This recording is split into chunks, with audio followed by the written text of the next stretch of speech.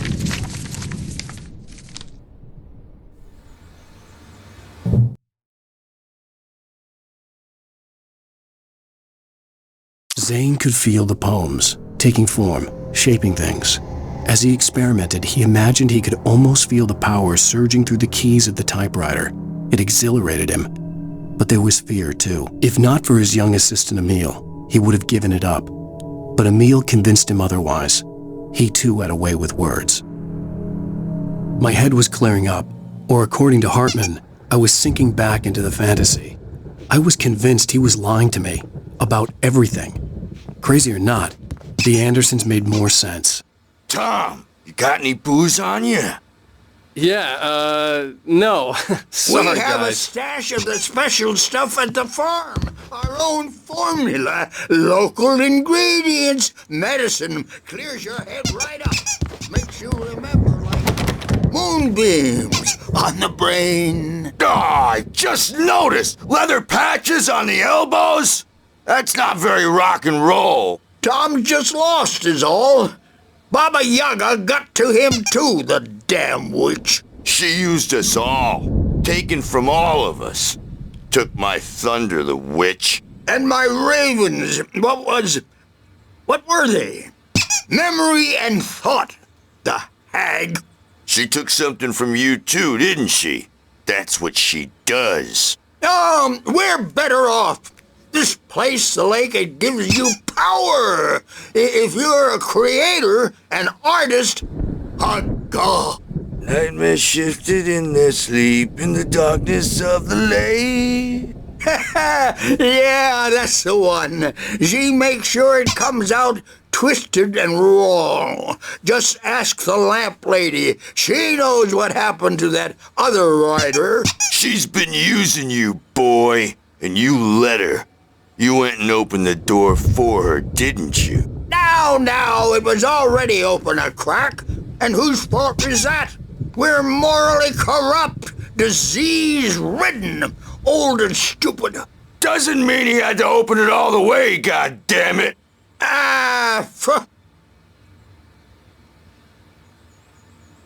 So tired. Built the farm close to the lake. A place of power. We had parties there, man. You should go there and have a party.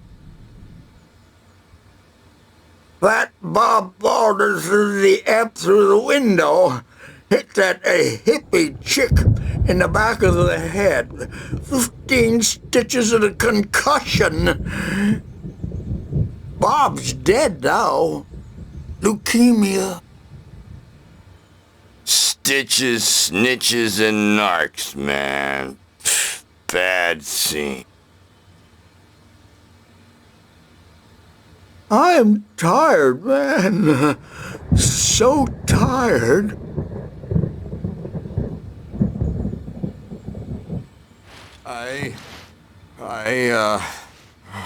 I want to go home.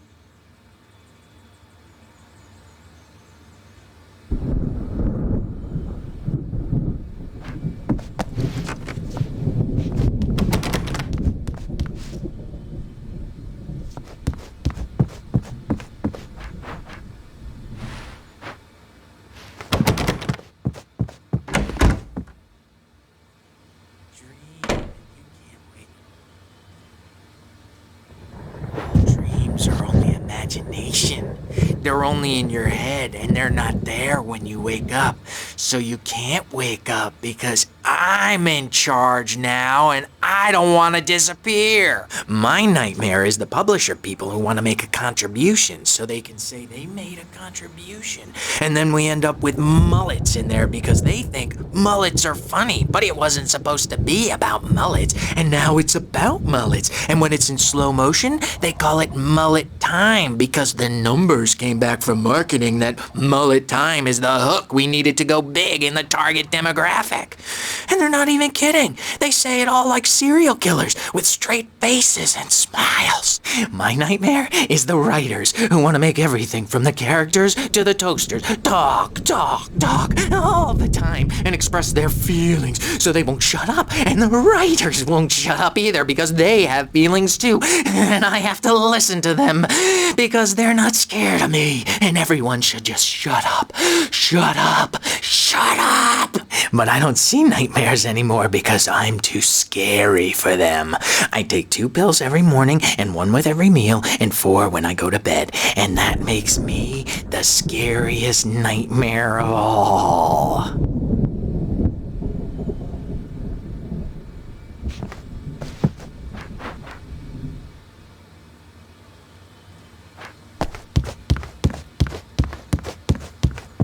Hey, Wake, why don't you humor Dr. Hartman and give the writing a shot, huh? The typewriter's in your room. You can get to your room by those stairs, Wake. The doors were locked. Hartman and the nurses would have keys, but there was no way to get my hands on them.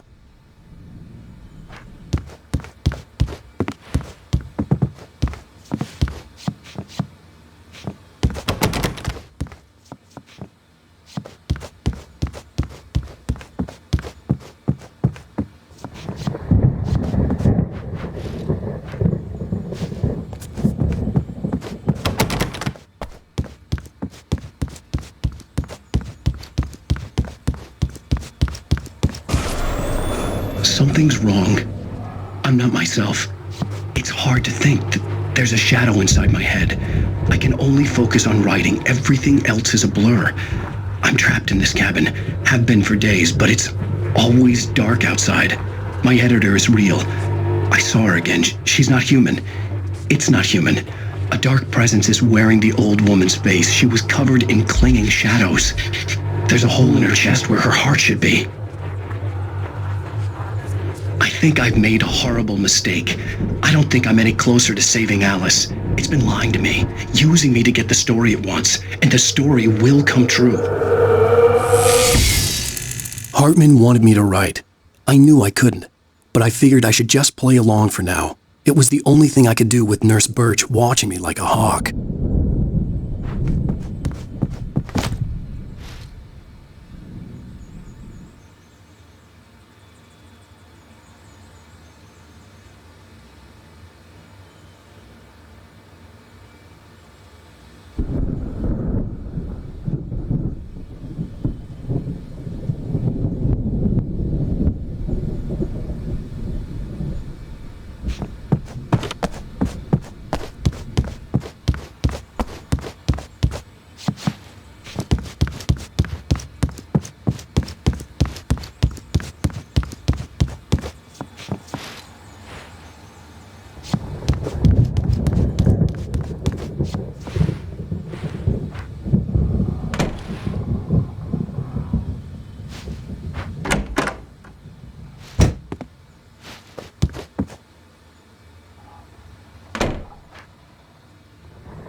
white glare of the blank page in front of me hurt my eyes. My hands began to shake uncontrollably. Everybody, calm down. Put that down. Bert, I need help. Hey, Wake, you stay here. I'm gonna go see what's up. You just keep doing what you're doing. Be cool, okay?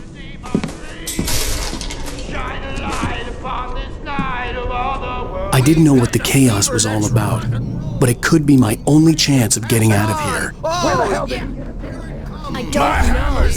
Here's a friendly poke from Hey to the crazy brothers, are ya? Not so weak now, are we? Well, things are unraveling fast, aren't they? Ha ha! Nah! Ah, ha ha! Hartman kept talking, giving Barry the grand tour, clearly proud of the place. He went on and on about his hunting trophies, and Barry was impressed. But he was here on business. He raised his voice, cut through the monologue. Hey, Hartman, where's Al? Hartman stopped in mid-sentence, annoyed at the interruption. He nodded at the hulking orderly standing nearby. The man smiled and clapped a practiced hand on Barry's shoulder. It's my storm. I'm taking it. We're on a comeback tour, baby!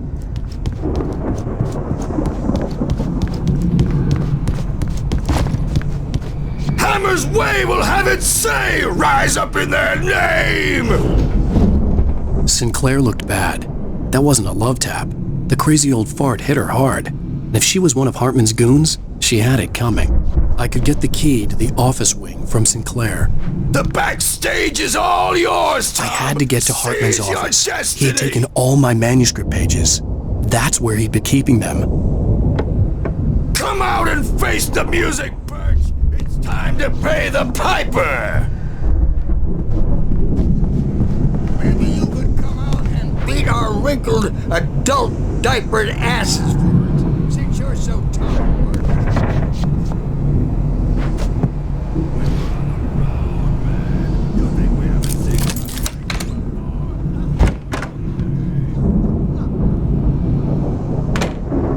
The photo on the wall caught my attention. In it, the clinic staff was standing outside the lodge. I knew the man next to Hartman. He was the kidnapper. Hartman had been playing me all along. The markings on the tape said they were recordings Hartman had made at the sessions with his patients. I saw Alice's name on one of them. For a moment, I couldn't breathe right.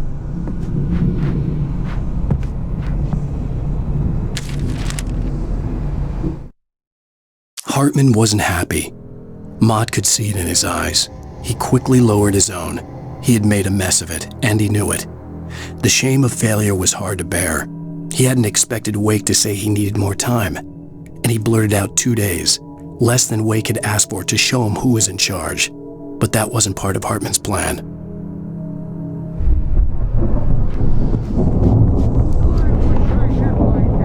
Now, Mrs. Wake, can you tell me about Alan's problems? He's more and more out of control all the time. The parties, he's so angry all the time. He's getting violent. Do you mean with you? No, not with me. No, never. Sometimes I almost wish Alan would take a swing at me, because at least that'd lead to a conversation he couldn't just march out of. But no. Alan doesn't really sleep. And the work, well, he's not writing at all. He sits there for hours and just gets more and more frustrated. And I can't talk to him. Yes. Tell me, Mrs. Wake. What would you say to him if he'd listen? I don't know. I want to say, I look at you, and it's not you. Just some stranger who resembles you.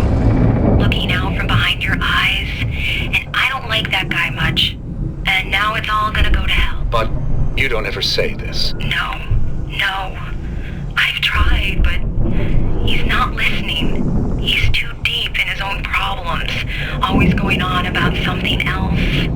I'm so afraid I'm gonna lose He doesn't let me in anymore. He just keeps me in the dark. I'm so alone here, even when he's home. Please help me, Doctor, because I'm at my wit's end. Well, if you can just get him here, I'll absolutely do my very best. Yeah, but Doctor, you need to be careful with him. He's not just going to listen to you and cooperate. He's the most stubborn man I've ever met. Well, I'll be sure to bear that in mind. Hearing her voice, what she was saying made me happy and sick and guilty all at once. Worst of all, I recognized the words. The phone call from her. It had been a cut-up of this. Just a recording.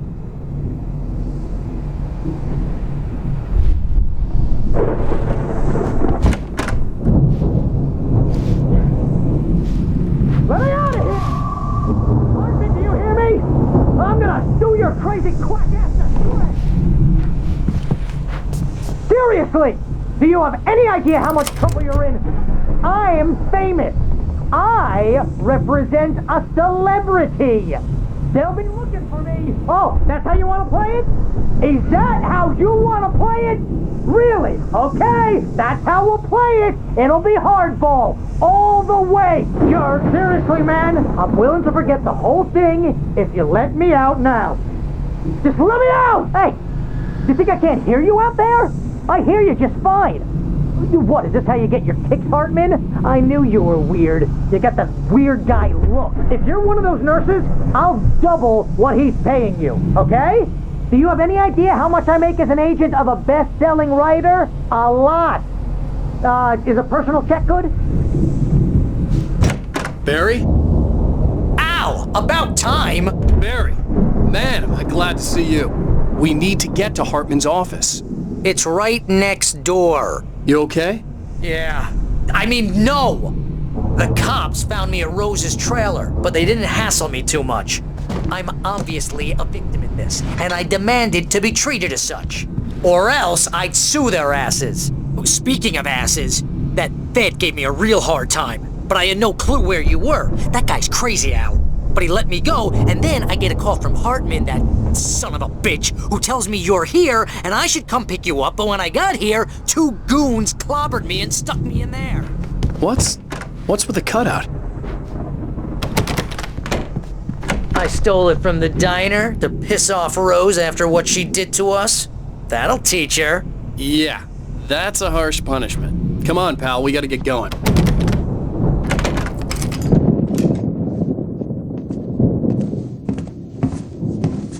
These were all the pages I had on me.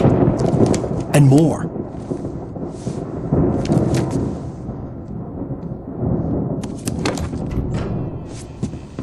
Alan, please. You're sliding back into the... Tell me one more lie and I'll shoot you in the face. Ah, well, it was worth a shot. Really, Wake, come on. Let's work together on this. You have no idea... Hartman, shut up! Barry, get out of here. I'll catch up with you. Get a car. Oh, Al, let's just... Go! Wake, listen to me. This is a mistake. Don't you see? Together we can create something absolutely wonderful.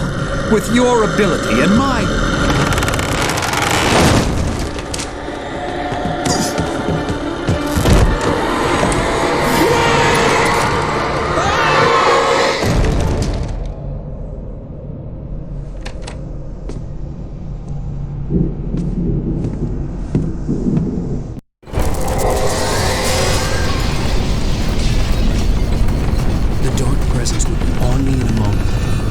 Find a way out.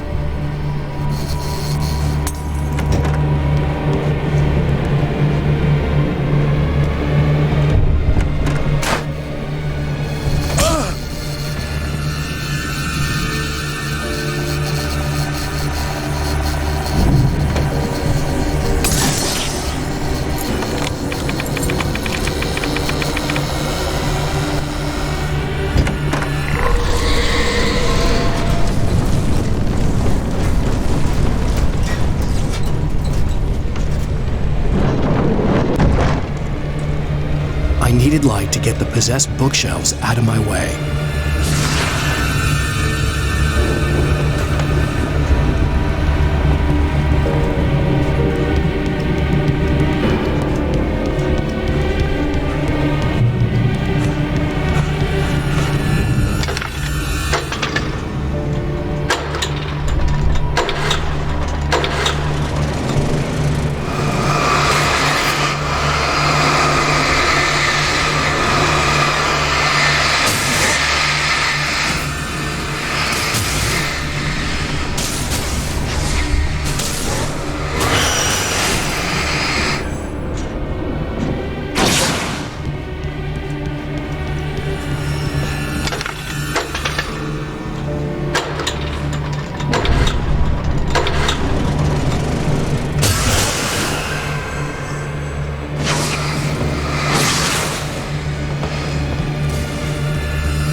Hartman knew he was no creator.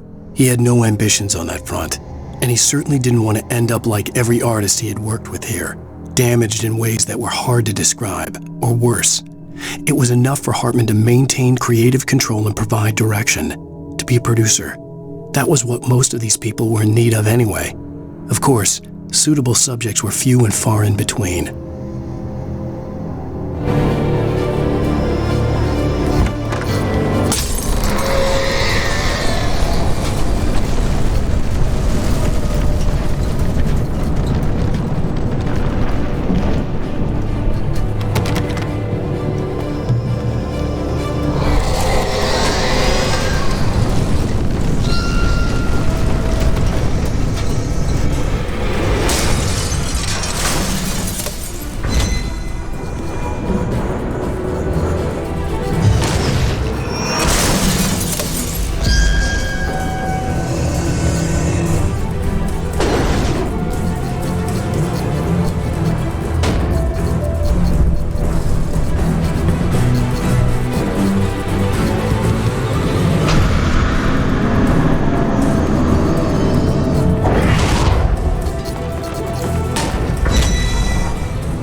car, but the gate's locked. You're gonna have to go through the hedge maze over there. Barry, I don't have a light. Take this, Al. Oh, God! Look at the house, Al!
Evil guys moving around!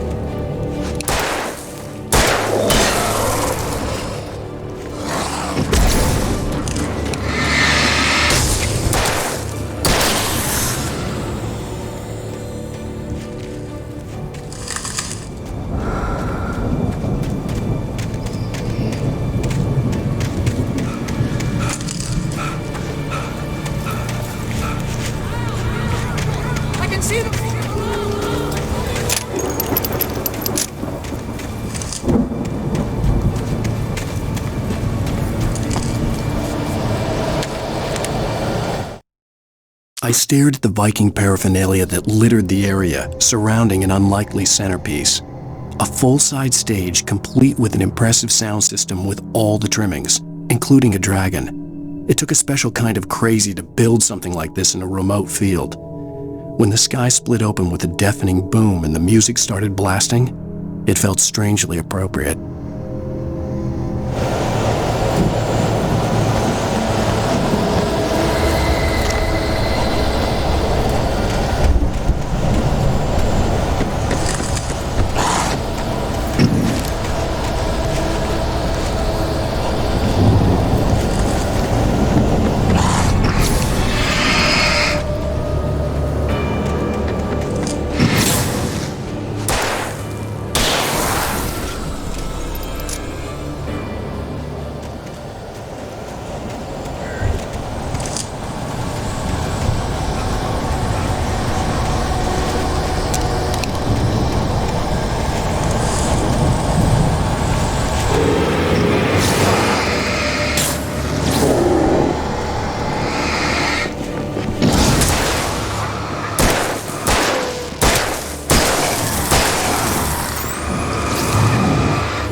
Hartman hurried down the corridor. He had disliked leaving Wake when he was surely at his most susceptible to therapy.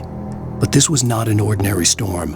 Wake had been writing, and he had woken something up in the depths of the lake. Now, it was coming for him. Hartman had naturally prepared for a situation like this. The idiot brothers would keep Wake distracted while Hartman double-checked everything, just to be sure.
You'll be nice and calm all day long.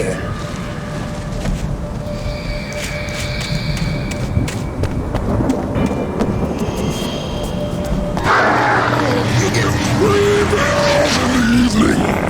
Oh, and then you'll sleep like a baby.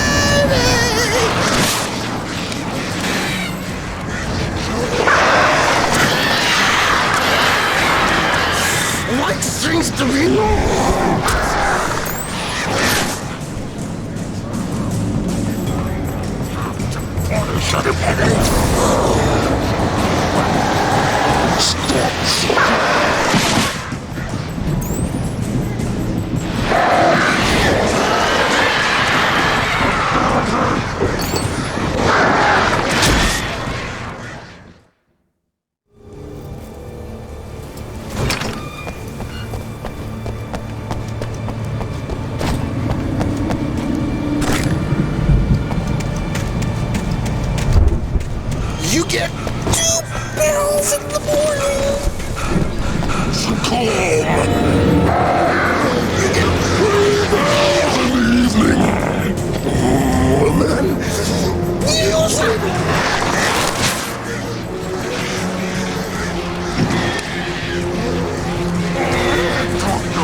nice and calm. You get free baths in the evening. Oh, and then...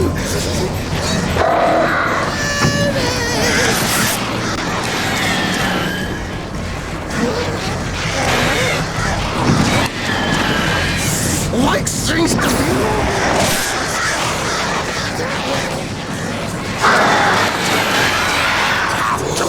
Shut him, Eddie. Struggling. Oh, friends. This is just...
Mott knew that Wake was smarter than him. Wake had more money, a beautiful wife, everything. And Hartman said Wake was important. That made him better than Mott. But Mott was calling the shots now. He'd expected Wake to whimper and grovel, but instead, he seemed willing to fight. Mott knew he'd gotten under Wake's skin. If only Mott actually had his wife. The thought made him shiver.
For the moment, Barry was just glad he had survived the fall. He had been separated from Al, and there was no easy way to climb back up.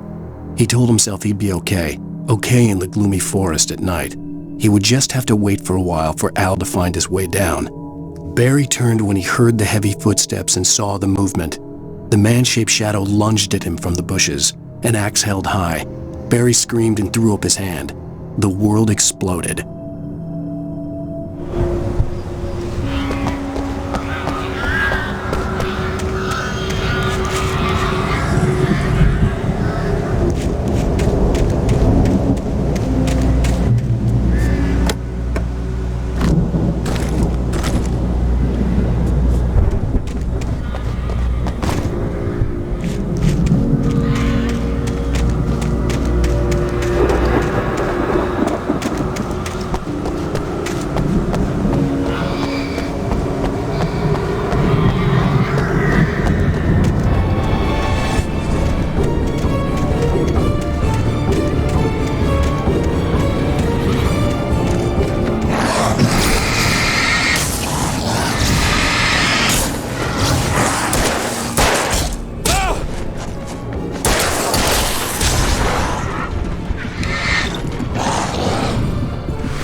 Hartman watched as Wake's features slackened.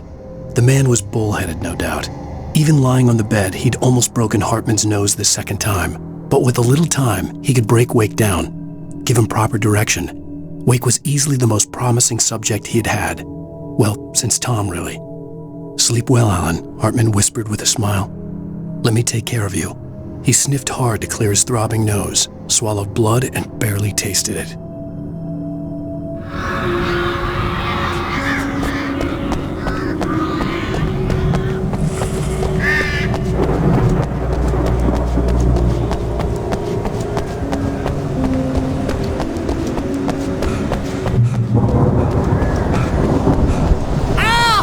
You're alive!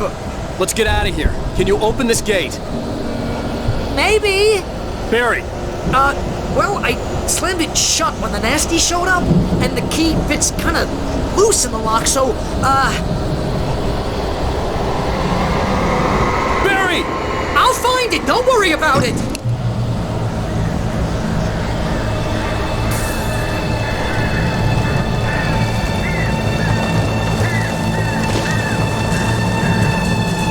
Hurry up, Barry!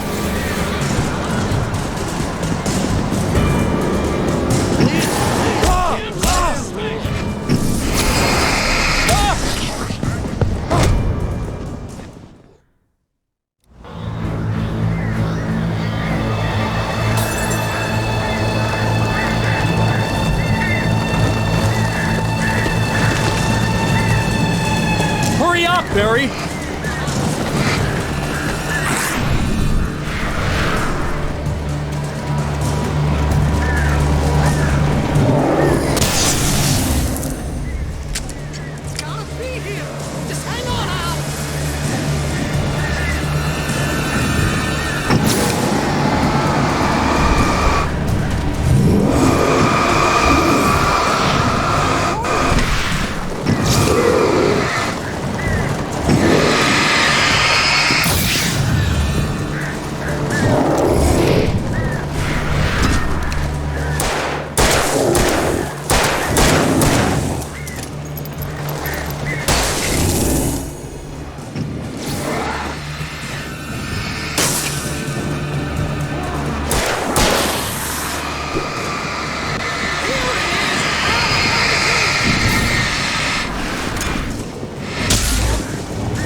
Please tell me we're headed for the nearest "You're now leaving Bright Falls. Come back soon" sign. We're going to the Anderson farm. I knew you were gonna say something like that. You know what? You owe me big time for this. When this is through, if we make it, I don't care what anybody says, I'm done with darkness. You're gonna buy me a tanning bed as a gift, and I'm gonna live in it.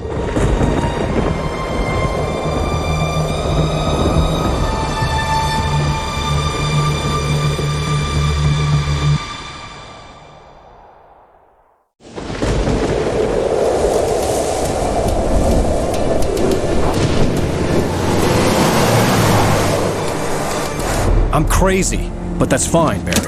Oh, you got that right, Al. You're barking mad. You are by far the craziest— But maybe that's inevitable when you deal with crazy stuff like this. It helps. This is happening, Barry. Alice, they never had Alice. She's trapped in the darkness at the bottom of the lake, but she's not dead. Al, how can you know that? I know, Barry. Al, No, listen, I can bring her back. I can find her. There's something special about this place. The lake, it does something to the works of art created here. It makes them come true.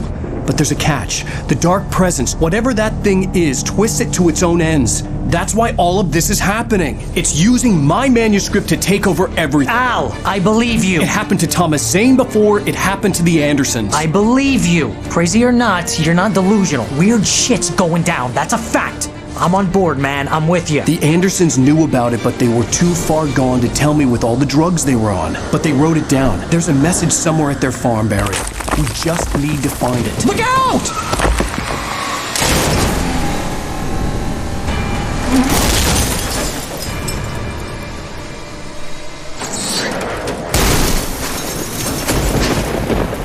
Ow! God damn it, Al! Talk to me!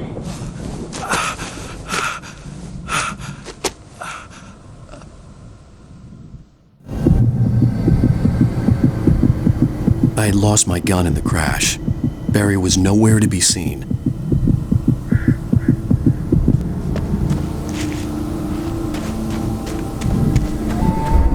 Barry! Barry! Oh, man, you're okay! Jeez, it's good to hear your voice! I was trying to get out of the car, but the ground gave way. Man, what a drop! Don't worry, your cutout is fine. Forget that! Are you okay? I hit some bushes, didn't get a scratch.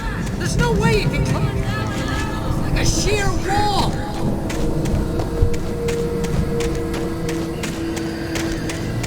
Ah! Al! There's something moving down here! Barry, it's a taken!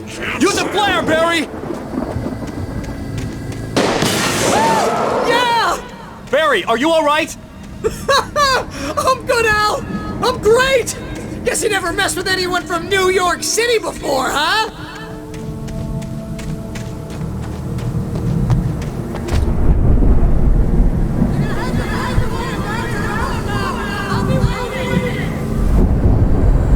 Barry, just wait for me, okay? Al! I'm gonna go ahead and secure the area. You can catch up. Don't worry about it. I'm on the case. Now he's Rambo. This would turn into a disaster if I didn't catch up with Barry.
When he stopped the car at the Anderson farm, Walter felt relieved.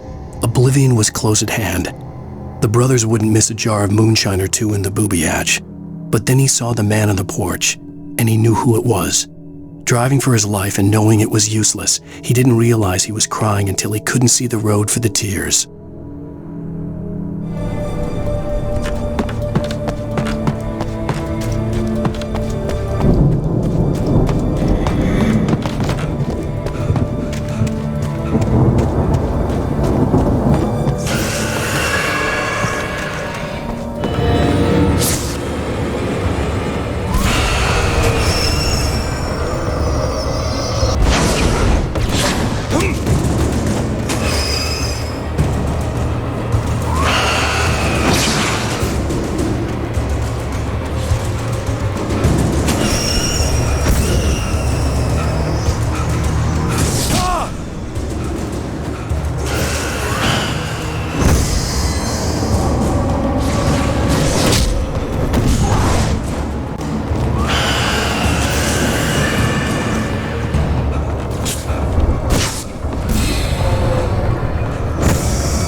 Shadows crawled over the gate. I needed a light to destroy them to get through.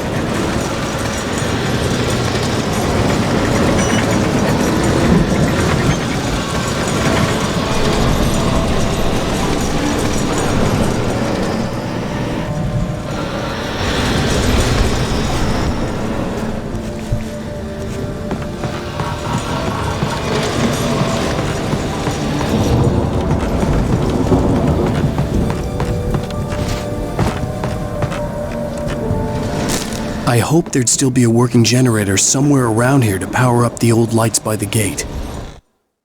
Agent Nightingale stared at the passed-out rider. The man was sleeping off one hell of a night.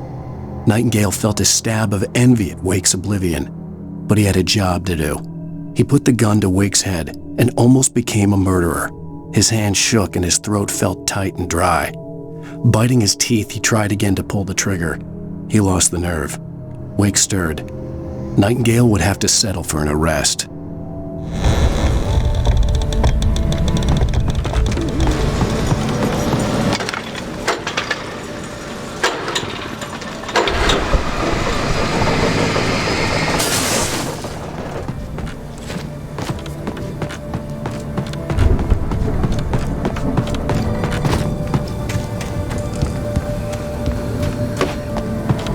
sense the movement in the woods ahead. Facing the enemy without a weapon was dangerous, but I had no choice.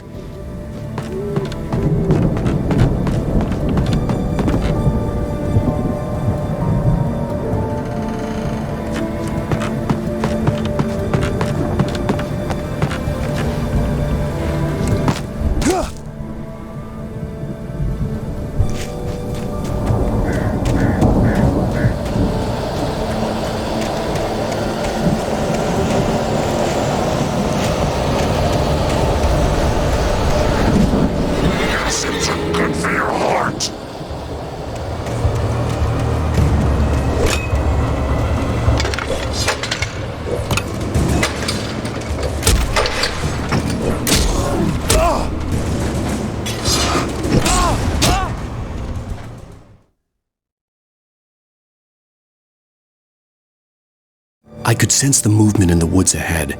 Facing the enemy without a weapon was dangerous, but I had no choice.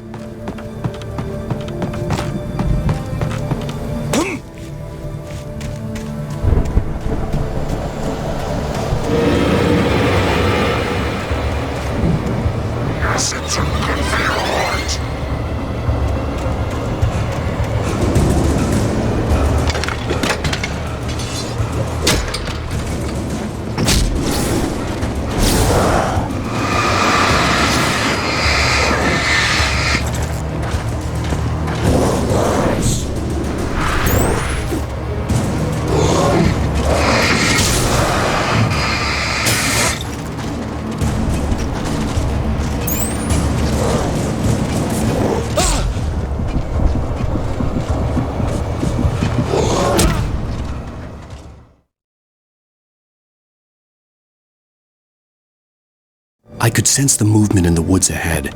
Facing the enemy without a weapon was dangerous, but I had no choice.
Was driving away from the farm, headed in the same general direction as I was. For all I knew, it was Barry, caught in the consequences of leaping before looking.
The car was heading for the cabin up ahead.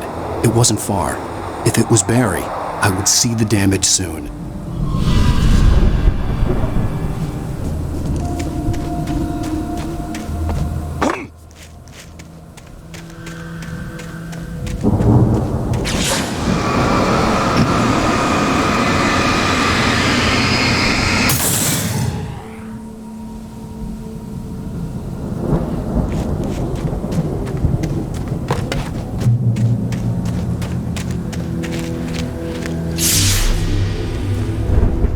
I'm trying to deliver each page to the right time and place. I'm trying to show you how the story goes. I had seen glimpses of the light before. I had seen it in my dream. It was a strange spaceman or a diver in a bulky suit. He was the one who'd been placing the pages on my path. The dark presence followed the choreography laid out to it in the manuscript, growing stronger and stronger, moving like a storm from one scene of destruction to the next. But it was still bound to follow the story and chained to the dark place it came from. When the story reached the end it longed for, it would finally be free.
Someone had left a gun behind. Now I had a fighting chance of reaching the farm. The storm raged on as the Anderson brothers walked unsteadily away from the clinic with the other patients in tow, knowing that this time they wouldn't return. The darkness around them seethed with horrors, but Tor and Odin were unafraid. Their eyes glinted with guile. They knew every secret path, and there was blood on their hands. They had fought these shades before.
I could see the car, but there was no sight of the driver.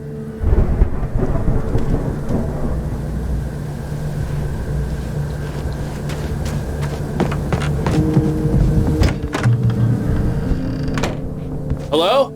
Anybody here? Barry! Ellie, you're not!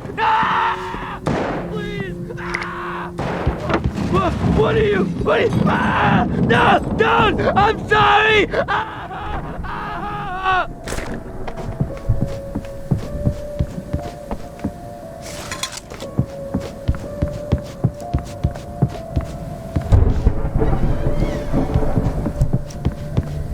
The front door was locked.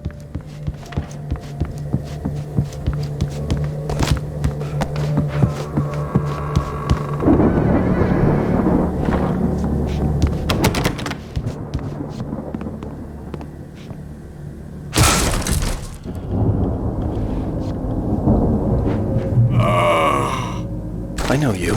You were in jail the other day. I went to the farm again for the moonshine, you know? It makes you see.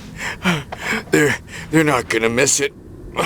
They're in the loony bin. But my buddy, Danny, I lost him. Something's gone wrong with him.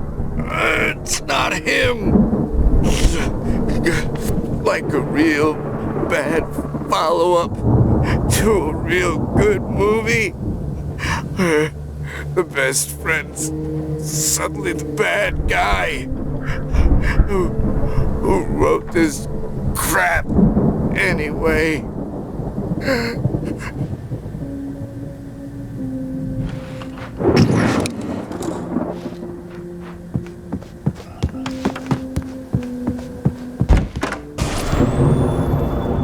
I've run through every possible course in my head. If I continue like the Dark Presence wants me to, the story I'm writing won't save Alice. It's a horror story, and it's going to kill her, and me, and everybody in this town. No one will survive.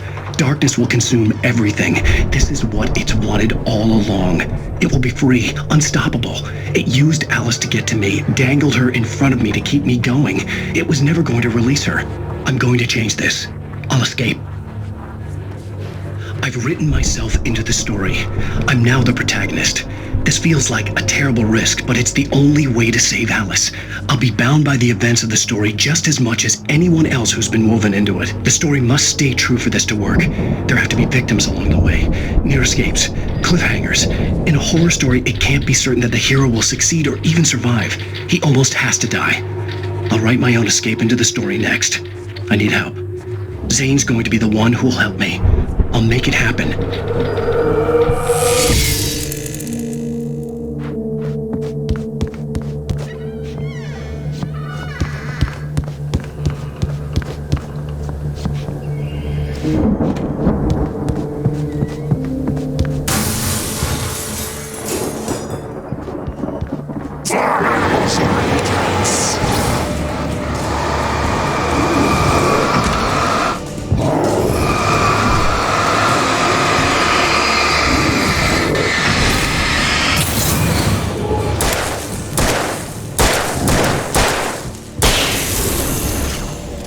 Let me guess.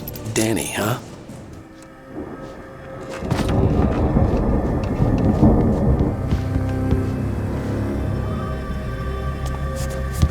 The farm was still a good distance away. I'd need a car to get there fast.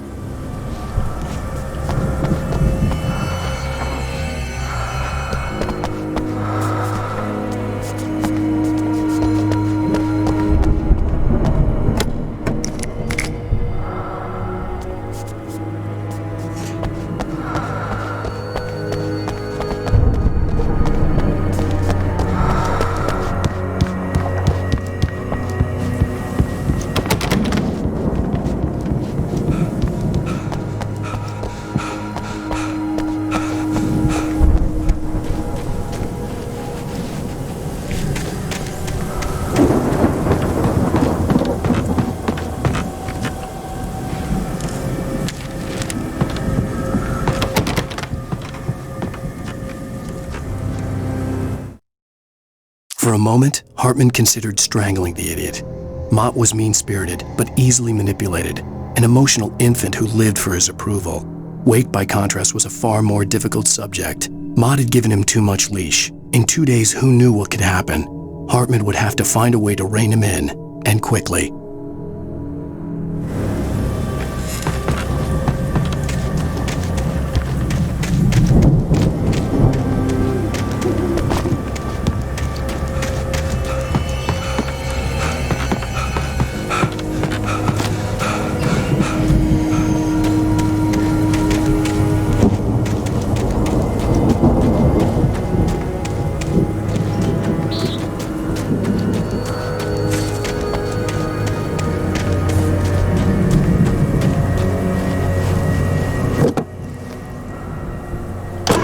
Barry wasn't up here, he was probably in trouble down at the farm. For a moment, I felt bad for doubting him. After all, I'd made it this far myself. But Barry was Barry.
Well, as I'm sure everyone's noticed, that storm we all felt coming is finally here.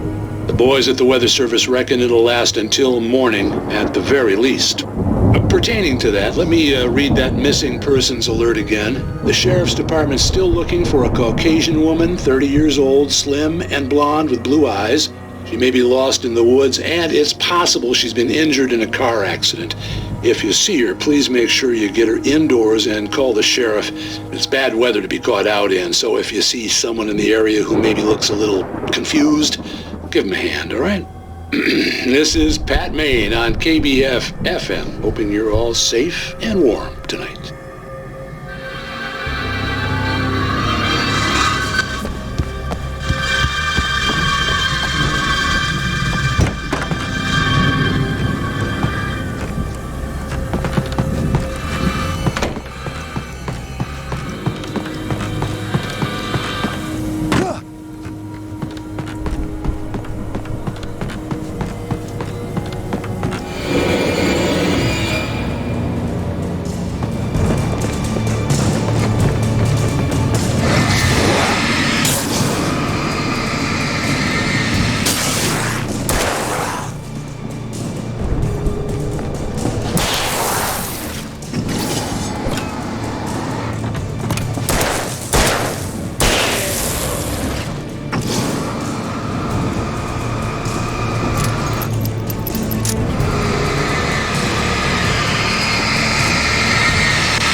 I'd known the brothers used to be some kind of rock stars, but it hadn't really sunk in until I saw the stage.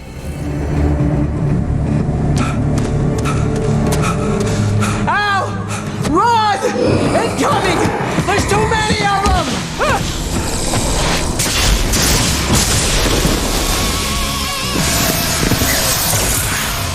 God damn!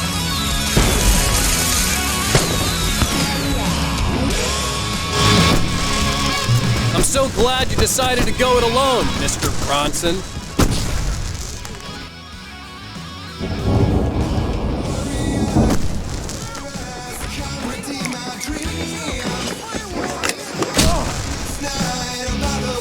Hey, there's a lot of ammo and stuff around? This place is stopped! Al, hold on. I'll try to get the stage lights on.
Keep doing this to me! Do it for Barry, please, please, please.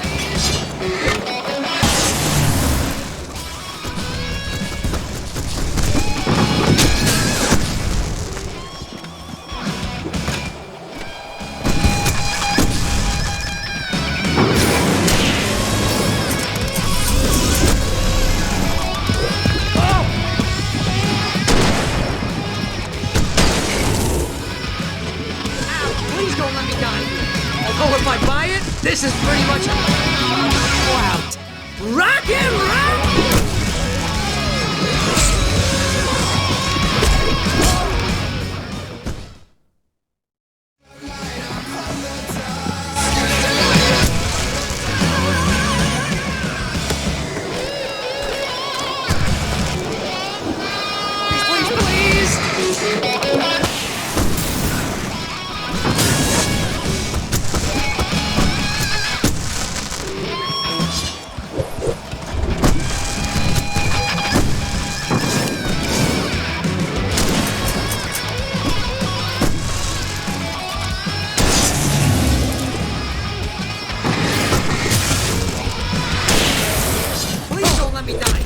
Although if I buy it, this is... Rock and roll! Woo! Al, this may be the They are trying to kill us! That's the high point of my life? Really?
Bright Falls, rock and roll capital of America.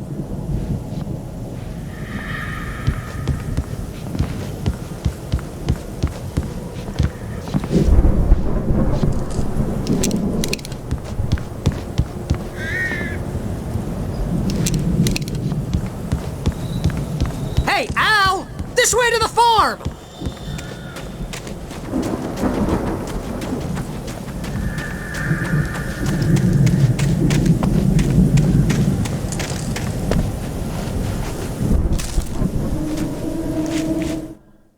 Deputy Mulligan tuned Thornton's chatter out.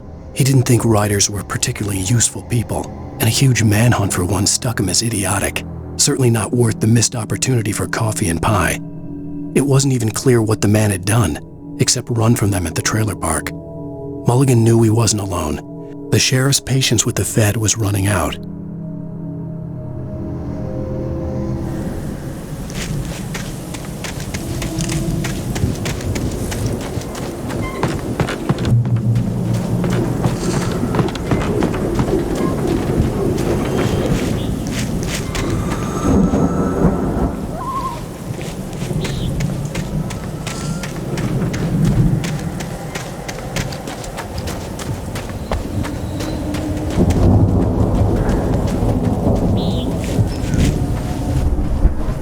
See, bestseller, no reason to worry. Your cutout's good as new, right where I left it. I'll come back for it once we have the place secured. Yeah, that's been my biggest worry all this time. We need to get this thing moved out of the way. This is as far as I got before they ambushed me.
I think Alan Wake here has something to say. I'm Alan Wake. I'm always right about everything. And if I don't get my way, I'll sulk all day long. I'm always intense and moody. It makes me very attractive and mysterious. Right now, I'm just standing here to carry me. But that's okay. I can just take him for granted. I think I see what you did there. Yeah, it was pretty good. You want me to do my imitation of Barry Wheeler? No? Thought so.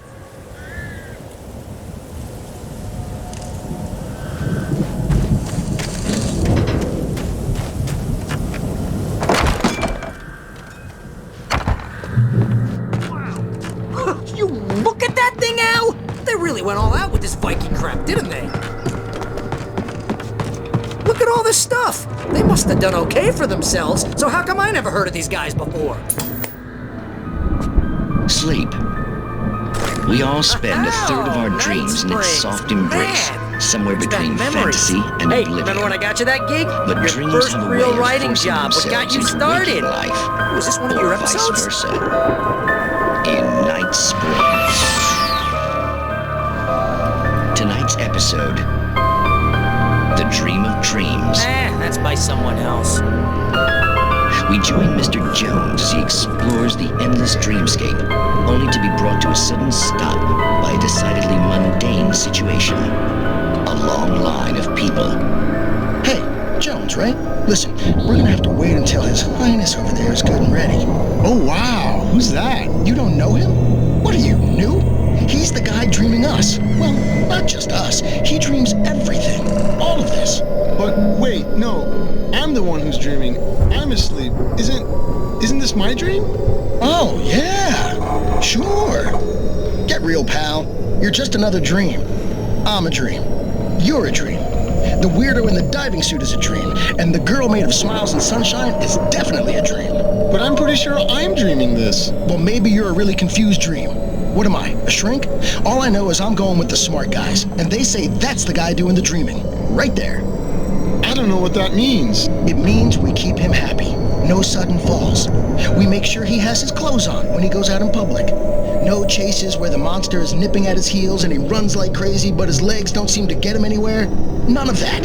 Because if he wakes up in a cold sweat... Oh. Yeah, precisely. So we wait till he wants to move on. Keep things nice and calm. Hey, something's happening here. Yeah? What's that? What? Can't you hear that? Oh, God help us, it's an alarm clock. Oh, it's you, isn't it? Please, man, I got a wife and kids. Please don't wake.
It's 1976. Madness reigns at the Anderson farm. Contrary to all logic, the headiest ingredient of their moonshine is unfiltered water from Cauldron Lake. The Andersons feel like gods. Odin can't stop laughing. He contemplates cutting his eye out. Tor runs across the field, naked, shrieking, hammer in his hand, trying to catch lightning. Their songs have power. Something ancient is stirring in the depths, coming back. The Viking boat looked imposing, almost like a battering ram.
through here, Al!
Geezers had quite a production going on. Ooh, you know what, Al? If we make it through this alive, I'm gonna start representing them. Yep, sell this stuff online, maybe get a reality show going, release a new single. Good luck with that, pal. Hey, you find us a way out of here, okay? I'm gonna take a closer look at this stuff.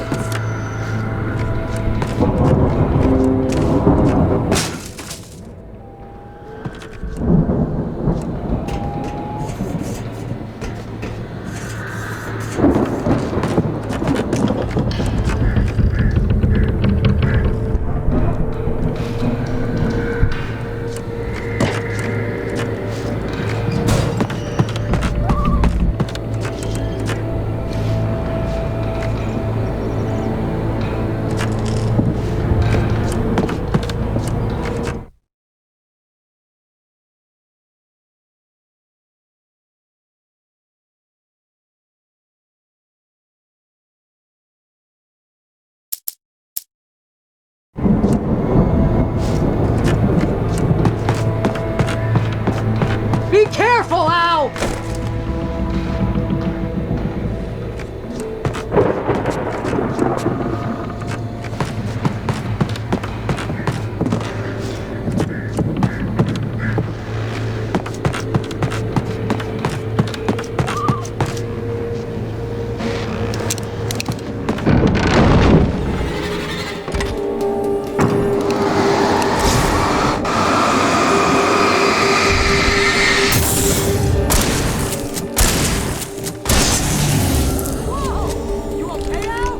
I'm good. Keep your eyes open, okay?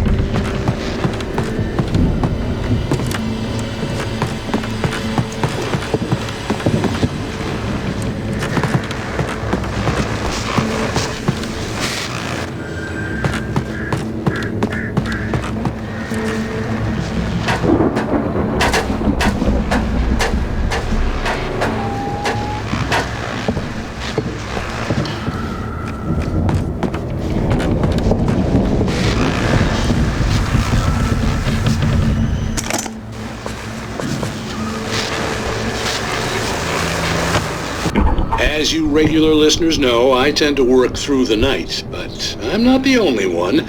Deputies Mulligan and Thornton are taking a couple of moments off their busy schedule to join me here in the studio. Boys, how busy are you now? Deerfest is almost here, isn't it? I bet that keeps you in business. Pretty busy, yeah. Actually, Pat, we've been real busy with other stuff, which concerns an ongoing investigation. We can't talk about that, Thornton. I wasn't gonna say anything. I was just saying we got, other irons to fry.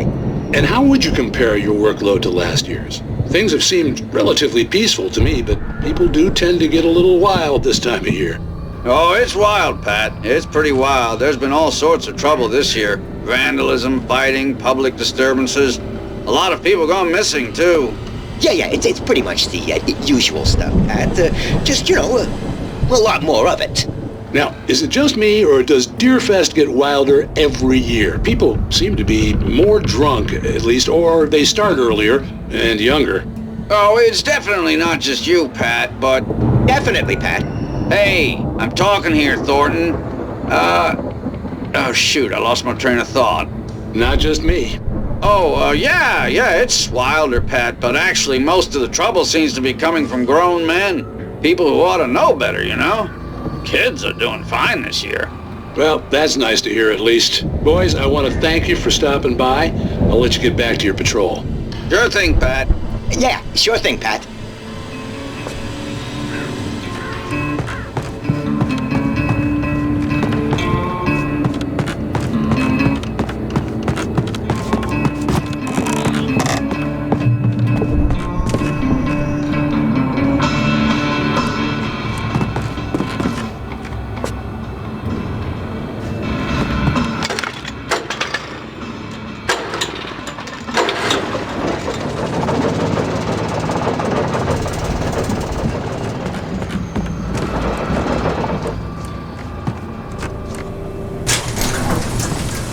I could see the building that had to be the Andersons' home on the other side of the field. It wasn't far now. I wasn't worried about trusting the ramblings of two burned-out geriatric wrecks. They had the goods.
that you out there, buddy?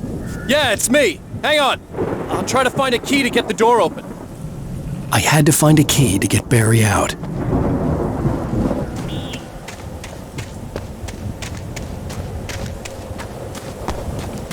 Hey, what's the holdup? Come on, this place is all dusty. You know I got my allergies.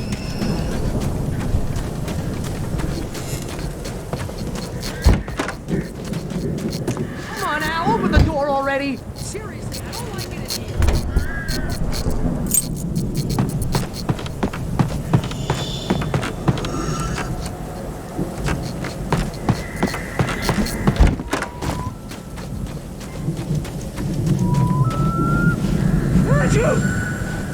Holy crap! I think I lost some body weight with that one.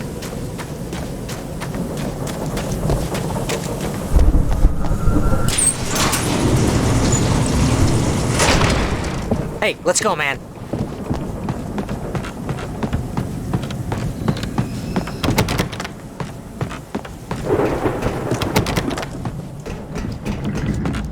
Think we're gonna have to work together to open this gate, Al.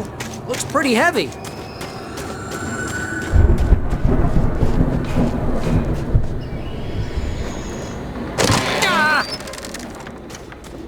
Hey, I think that's the farm on the other side of the field. We're almost there. This farm is a crazy place for crazy people. We should feel right at home then.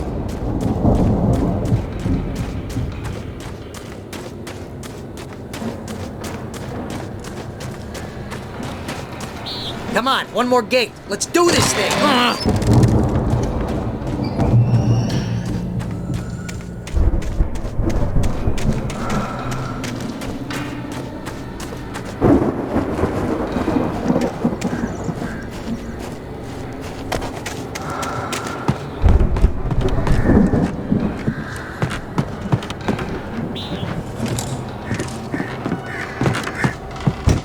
Lights are out.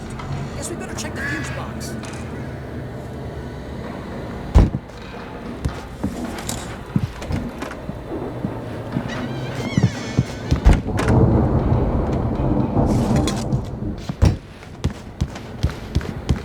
You know, this place looks kind of empty. I thought the Andersons were in the booby hatch. Yeah, I don't think they keep too close an eye on them at the clinic. They seem to slip away a lot so they can get wasted. No kidding! Those guys sound awesome. Again, Alice's screams rang in the stillness of the night. I saw myself run toward the cabin, flashlight in my hand. I followed my past self. I was an out-of-body observer, a time traveler in a crazy drunken dream. This was the beginning. The night Alice had disappeared. The mystery of what had happened during the missing week was about to reveal itself.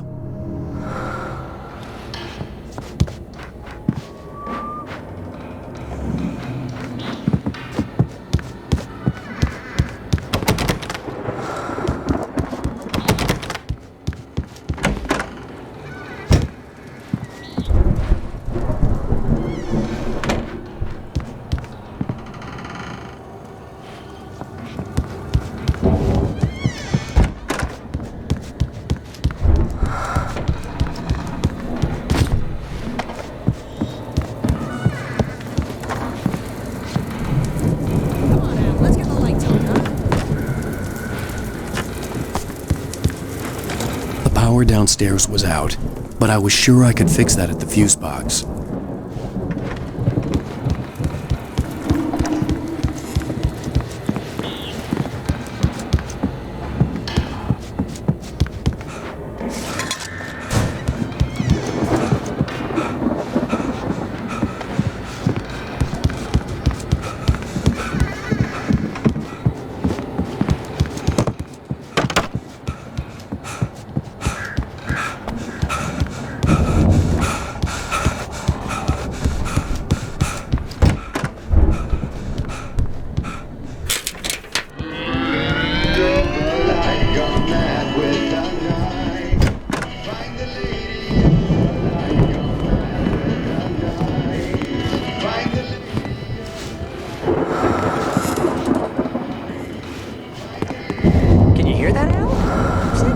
Of course, we need to find where it's coming from.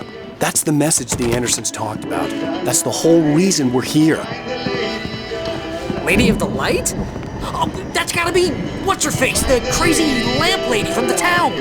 Cynthia Weaver. Right. Must be.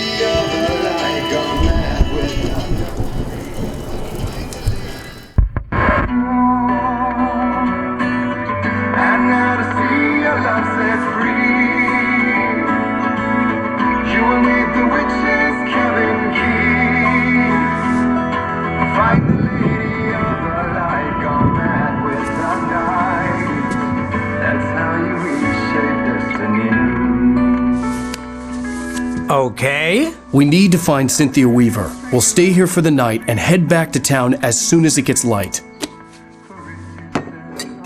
Hey, Al. Lots of hours before dawn. Might as well get some rest. And by rest, I mean drunk. Come on, Barry, this is... Yeah, what the hell?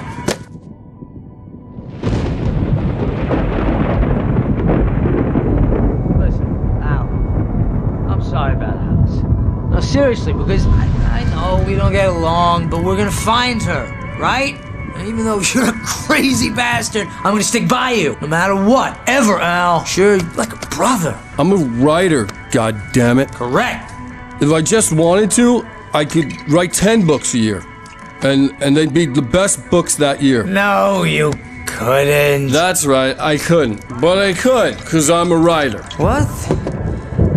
What do they put in this stuff? I feel like my brain is coming out of my nose. I'm gonna get the recipe off those coots and be a booze millionaire. I just miss her, Barry. I just want her here with me. I know, Al. I know. It's gonna be okay. We're gonna make it okay.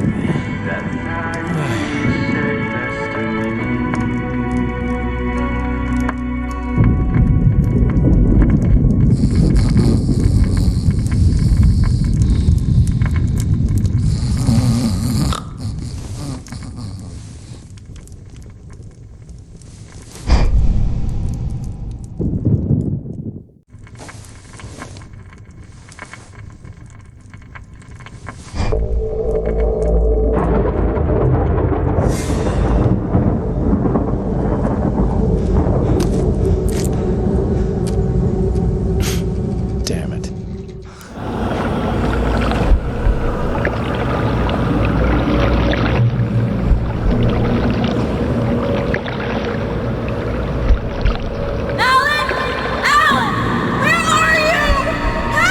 Alice, I'm coming! It's all right! I'm coming! It was a crazy, drunken dream. And yet, it was more than that. It was the truth. A suppressed memory unearthed by the Andersons' moonshine. I was there, an out-of-body observer. This was the night Alice and I had arrived at Bright Falls, the night Alice had disappeared. I had a chance to find out what had happened.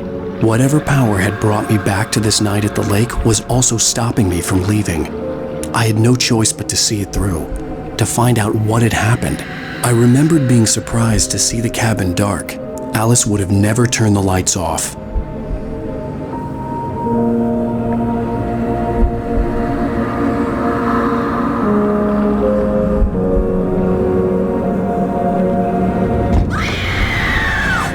Alice?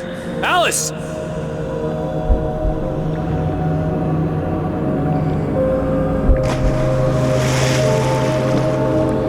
I remembered thinking I caught a glimpse of her form underwater, sinking into the darkness.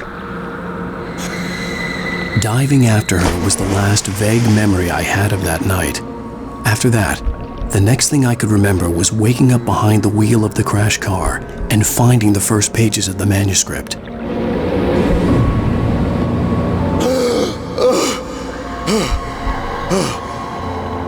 I couldn't find her in all that blackness. I must have thought she drowned.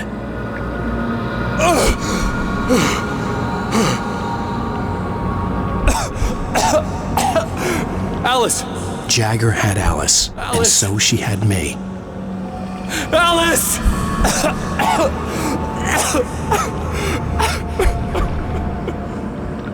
I'd been easy prey. Look at the cabin. Is there someone in the window? Alice? Maybe she didn't drown after all. Maybe she's inside. Alice! Yes. The dark presence had touched me. She had dug her nails into my brain and used me, made me her puppet.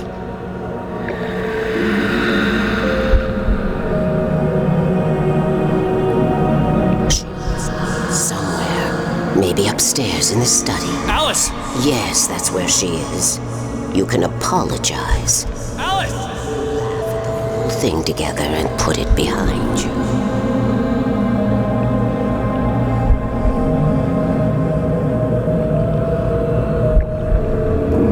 Alice? She's not here. You were foolish to think so. No, she's dead. She drowned. No, no, no! It's your fault your wife is dead. You are guilty. All she wanted was to help you right. You killed her. Ah! Oh, hush. There's still hope. Cauldron Lake is a special place. Here, you have the power to change things. She wanted you to write. I will tell you what to do.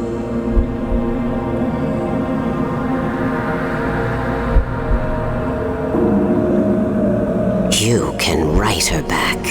The story will come true, and all will be well again.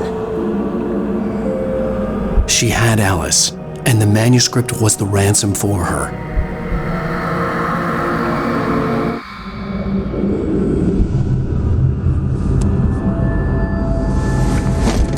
Yes, I'll write.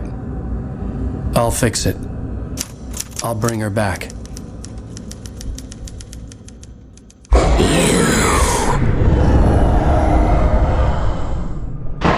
No, I wrote it. I remembered it all now. In the dark, I'd written for days, a week, almost a complete manuscript of a novel entitled Departure. Jagger had been my editor, whispering in my ear, making sure that the unfolding story would make her more and more powerful. I thought I was saving Alice. Even with the cobweb she put in my head, some part of me had been aware enough to write my escape into the story, to bring a light into the cabin to release me before I could finish, to interrupt the horror story before the ending, where darkness consumed everything and everyone. Zane was weak and far away, but I had written him into the story, and his light had been enough to set me free. It isn't here now. I'm here because it was written. I brought the light to set you free. You must hurry. It will know I'm here. It will be back soon. It stole the skin of my Barbara a long time ago. She looks so old.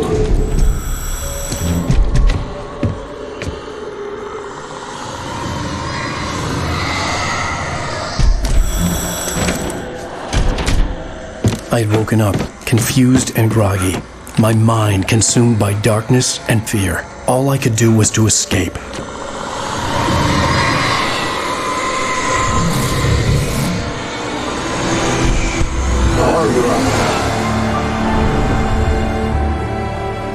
The week spent in the cabin had taken its toll. I was barely conscious and fading fast. It had to have cost Zane terribly, thrown him even deeper into whatever dark place he now haunted. But he had managed to weaken the dark presence, kept me safe that night.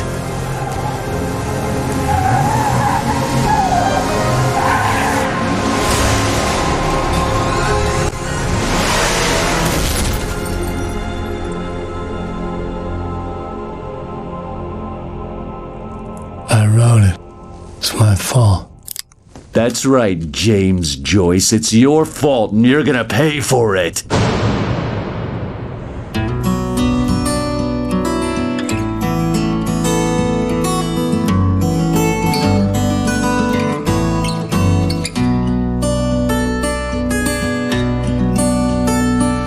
There's an old town road with mystery of Tom the poet and his muse, and a magic lake which gave a light to the words the poet used.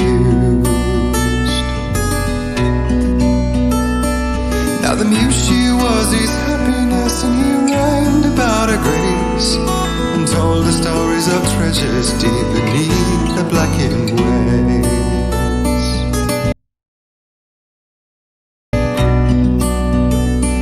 Till in the stillness of wonder, still in its misty crown, the muse she went down to the lake, and in the waves she drowned. And now to see your love set free, you will need the witch's cabin key. Find the lady of the light, gone mad with the night. That's how you reshape destiny. The poet came down to the lake to call out to his dear. When there was no answer, he was overcome with fear. Searched in vain for his treasure lost, and too soon the night would fall, and only his own echo would wail back as his call. And when he swore to bring back his love by stories he'd create, nightmares shifted in their sleep in the darkness of the lake. And now to see your love set free, you will need the witch's cabin key. Find the lady of the light, still raving in the night. That's how you reshape destiny. In the dead of night she came to him with darkness in her eyes. We're in a morning gown, sweet words as hard as skies. Took her in without a word, for he saw his grave mistake, and vowed them both to silence deep beneath the lake. Now if it's real or just a dream, one mystery remains, for it is said on moonless nights they may still haunt this place.